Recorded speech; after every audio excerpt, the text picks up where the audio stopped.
အိမ်နောက်ဖေးမှာပေါက်နေတဲ့မလကာပင်တပင်ကိုလူအများစုကအသီးစားဖို့ပဲအသုံးဝင်တယ်လို့ထင်တတ်ကြပါတယ်။ဒါပေမဲ့တကယ်တော့မလကာပင်ဟာအသီးတွေမဟုတ်ပဲအရွက်အခောက်အမြင့်အထိရိုးရာဗဟုသုတတဲမှာတန်မိုးထားခံရတဲ့အပင်တစ်မျိုးဖြစ်ပါတယ်။အထူးသဖြင့်မလကာရွက်ဟာမြမရိုးရာအသုံးပြုမှုတွေထဲမှာလည်းတော်တော်များများအသုံးဝင်တယ်လို့ယူဆကြတဲ့အရွက်တစ်မျိုးပါ။ဒီနေ့ဗီဒီယိုမှာတော့မလကာပင်ရဲ့မျိုးရင်းကဘာလဲဘယ်နေရာတွေမှာပေါက်ရောက်တတ်လဲမလကာရွက်ထဲမှာဘလို့အာဟာရဓာတ်တွေပါဝင်တတ်လဲကျန်းမာရေးအတွက်ဘာတွေကအထောက်အကူဖြစ်နိုင်လဲဘလို့သုံးဆွဲတတ်ကြလဲမြန်မာနိုင်ငံမှာဒီပင်နဲ့ပတ်သက်တဲ့ရိုးရာအသုံးနဲ့အယူအဆတွေကဘာတွေလဲဆိုတာကိုစိတ်ဝင်စားဖွယ်တင်ဆက်ပေးသွားမှာပါဒါကြောင့်ဗီဒီယိုလေးကိုအဆုံးထိလိုက်ပါကြည့်ရှုပေးကြပါအောင်ခင်ဗျာ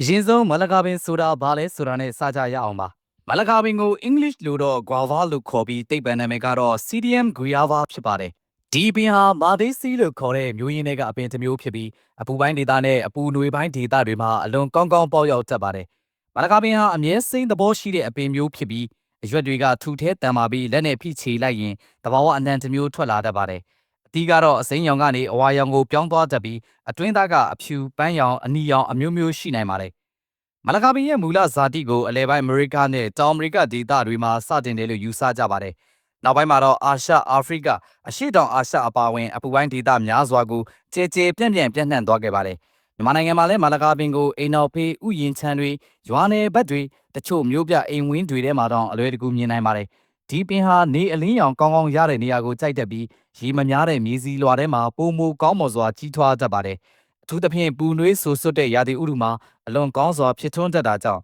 မြန်မာနိုင်ငံလိုရာသီဥတုမျိုးနဲ့အရန်ကိုကိုက်ညီတဲ့အပင်တစ်မျိုးလို့ပြောလို့ရပါတယ်။အခုလူအများစိတ်ဝင်စားဆုံးအပိုင်းတစ်ခုဖြစ်တဲ့မလကာရွက်နဲ့မလကာပင်ထဲမှာဘာတွေပါဝင်တတ်လဲဆိုတာကိုကြည့်ကြရအောင်ပါပထမဆုံးမလကာအသီးကတော့ဗီတာမင်စီအလွန်ကောင်းကောင်းပါဝင်တတ်တဲ့အသီးတစ်မျိုးဖြစ်တယ်လို့လူသိများပါတယ်ဒါအပြင်အမြင့်တဲ့ fiber ဗီတာမင် A ပိုတက်ဆီယမ် folate စတဲ့အာဟာရဓာတ်တွေပါဝင်တတ်ပါတယ်ဒါပေမဲ့ဒီနေ့ဗီဒီယိုရဲ့အဓိကဇာတ်ကောင်ကမလကာရွက်ဖြစ်တာကြောင့်အရွက်ဘက်ကိုပူအာယုံစိုက်ကြည့်ကြရအောင်ပါ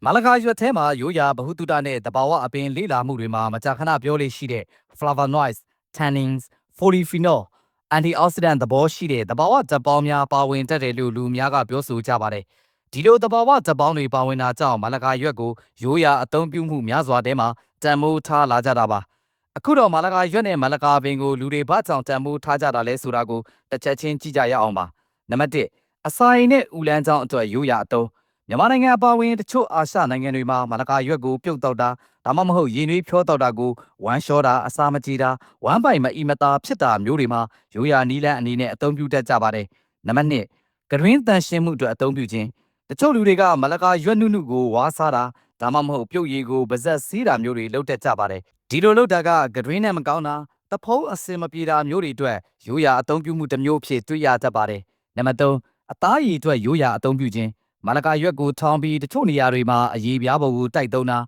ရေချိုးရည်တဲ့ထည့်သုံးတာမျိုးလုပ်တတ်ကြပါတယ်။ရာယန္တာဝက်ချံနဲ့စင်တူတဲ့အစင်မပြေမှုအချို့မှာရိုးရာနီလန်းအနေနဲ့အသုံးပြုလာကြတာပါ။နံပါတ်4အရွက်လက်ဖက်ရည်အဖြစ်တောက်သုံးခြင်းမလကာရွက်နုနုတွေကိုတန့်စင်စွာစေးကြောပြီးရေနွေးနဲ့ပြုတ်ကာလက်ဖက်ရည်လိုတောက်တတ်ကြပါတယ်။တချို့လူတွေကဒီလိုတောက်တာကိုဝမ်းပိုက်ပိုးအစင်ပြေစေတယ်ကိုယ်အပူချိန်တက်တာသလိုခံစားရတယ်လို့ရိုးရာအမြင်အရယုံကြည်ကြပါတယ်။နံပါတ်5တဘာဝအန်တီအောက်ဆီဒန့်သဘောရှိတဲ့အပင်တစ်မျိုးအဖြစ်တန်ဖိုးထားခြင်းအန်တီအောက်ဆီဒန့်ဆိုတာကကိုယ်ခန္ဓာထဲမှာပတ်ဝန်းကျင်အစားအစာစိတ်ဖိစီးမှုတွေကြောင့်ဖြစ်ပေါ်နိုင်တဲ့မလိုလားအပ်တဲ့ oxidative stress လို့အခြေအနေတွေကိုတချို့အတိုင်းအတာအထိထိန်းညှိပေးနိုင်တယ်လို့ယူဆကြတဲ့တဘာဝဓာတ်အုပ်စုပါမနကရွက်မှာဒီလိုသဘောရှိတဲ့တဘာဝဓာတ်တွေပါဝင်တတ်တယ်လို့လူအများကပြောကြတာကြောင့်တဘာဝအပင်စိတ်ဝင်စားသူတွေကြားထဲမှာတန်မိုးထားခံရတာပါနံပါတ်6မလကာသီးကိုယ်တိုင်ကအာဟာရပြည့်ဝခြင်းမလကာသီးကိုစားသုံးခြင်းကဗီတာမင်စီဖိုင်ဘာစတဲ့အာဟာရဓာတ်တွေရနိုင်တာကြောင့်အစားအစာဖြစ်တန်ဖိုးရှိပါတယ်ဒါကြောင့်မလကာပင်ဟာအရွက်တင်မဟုတ်ပဲအသီးကပါအဖိုးတန်တဲ့အပင်တစ်မျိုးဖြစ်ပါတယ်အခုမလကာရွက်ကိုလူတွေဘလို့သုံးဆွဲတတ်ကြလဲဆိုတာကိုလက်တွေ့ကြကြည့်ကြရအောင်ပါနံပါတ်1မလကာရွက်ပြုတ်ရည်အရွက်နုနု9ရွက်ကနေ10ရွက်လောက်ကိုရွေးပြီးတန့်စင်စွာစီးကြောပါပြီးရင်ရေနဲ့အတူမီးအေးအေးနဲ့ခဏပြုတ်ပြီးအေးသွားမှစစ်ကာတောက်တက်ကြပါတယ်ဒါပေမဲ့အလွန်ကြုံမတောက်တင်ပါဘူးတခါတလေအစာအိမ်မတည့်တာမျိုးဖြစ်နိုင်ပါတယ်နံပါတ်2ကတွင်းတန့်စင်ရည်အဖြစ်အသုံးပြုခြင်းပြုတ်ထားတဲ့ရေကိုအေးသွားမှကတွင်းစေးကြောရည်အဖြစ်အသုံးပြုတတ်ကြပါတယ်နံပါတ်3အပြင်ပန်းအသုံးပြုမှုအရွက်ကိုထောင်းပြီးအရေပြားပေါ်တိုက်သုံးတာမျိုးတချို့ရိုးရာအသုံးတွေမှာတွေ့ရတတ်ပါတယ်ဒါပေမဲ့တဲ့မတဲ့စမ်းသပ်ပြီးမှအသုံးသင့်ပါတယ် sensitive skin ရှိသူတွေဆိုရင်ပိုသတိထားဖို့လိုပါတယ်နံပါတ်၄မလကာသီးကိုပုံမှန်အစားအစာဖြစ်စားသုံးခြင်းတကယ်တော့အပင်ရဲ့အကျိုးကိုရကြရင်အသီးကိုတန့်ရှင်းစွာစားသုံးတာကလည်းအလွန်ရိုးရှင်းပြီးအသုံးဝင်တဲ့နည်းလမ်းတစ်ခုပါအခုတော့မိတ်ဆွေတို့အများစုစိတ်ဝင်စားမယ့်အပိုင်းတစ်ခုကိုရောက်လာပါပြီမြန်မာနိုင်ငံမှာမလကာပင်ကိုအိမ်တော်ဖေးပင်လို့တောင်ပြောလို့ရလောက်အောင်အလွယ်တကူတွေ့ရတတ်ပါတယ်အထူးသဖြင့်ရွာဘက်ခြံဝန်းရှိတဲ့အိမ်တွေမှာမလကာပင်ကိုစိုက်ထားတတ်ကြပြီးအသီးစားဖို့ဒါမကအရွက်ကိုပါလိုအပ်တယ်လို့ယူသုံးတတ်ကြပါတယ်တချို့လူကြီးတွေကမလကာရွက်ကိုဝမ်းလျှောခြင်းအစာမကြေခြင်းဂရင်းနဲ့မကောင်းတဲ့ချိန်ဒါမှမဟုတ်အနေငယ်ရရန်တာမျိုးတွေမှာရိုးရာနီးလန်းအနေနဲ့အသုံးပြုတတ်ကြပါတယ်အယူဆပါမှာတော့မလကာပင်ဟာတချို့ဒေသတွေမှာအိမ်ချံဝင်းနဲ့စိုက်ထားလို့ကောင်းတဲ့အသုံးဝင်တဲ့အပင်အဖြစ်မြင်ကြပါတယ်။ဘာဖြစ်လို့လဲဆိုတော့အလွယ်တကူပေါက်တတ်တယ်အသီးစားလို့ရတယ်ကလေးလူကြီးမိသားစုတစုလုံးအသုံးချလို့ရတယ်အရွက်တောင်ရိုးရာနီးလန်းနဲ့အသုံးဝင်နေဆိုတဲ့အမြင်ကြောင့်ပါဒါပေမဲ့မြန်မာနိုင်ငံအနှံ့တူညီတဲ့နမိတ်ယုံကြည်ချက်ကြီးတစ်ခုအနေနဲ့မလကာပင်ကိုတိတိကျကျမကောင်းဘူးကောင်းတယ်လို့သတ်မှတ်ထားတဲ့အယူဆကတော့ဒေသအလိုက်ကွာခြားနိုင်ပါတယ်တချို့နေရာတွေမှာအသီးပင်ဆိုတော့အိမ်မှာစိုက်ထားရင်အသုံးဝင်နေဆိုတဲ့လက်တွေ့ကျတဲ့အမြင်ပိုများပါတယ်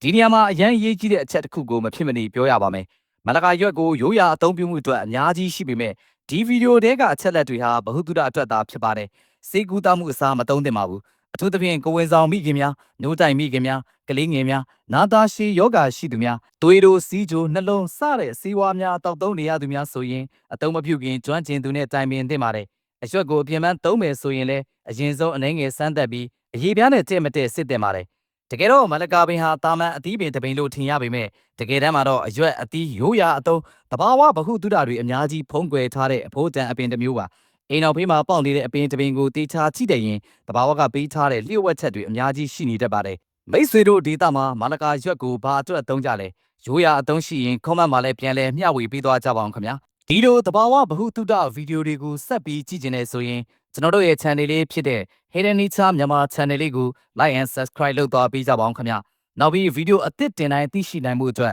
ဘေးက notification ခေါင်းလောင်းလေးကိုလည်းနှိပ်သွားဖို့မမေ့ပါနဲ့ခင်ဗျာနောက်ဗီဒီယိုတွေမှာနောက်ထပ်လူအများမသိသေးတဲ့တဘာဝလျှို့ဝှက်ချက်တစ်ခုနဲ့ပြန်လာခဲ့ပါမယ်ခင်ဗျာ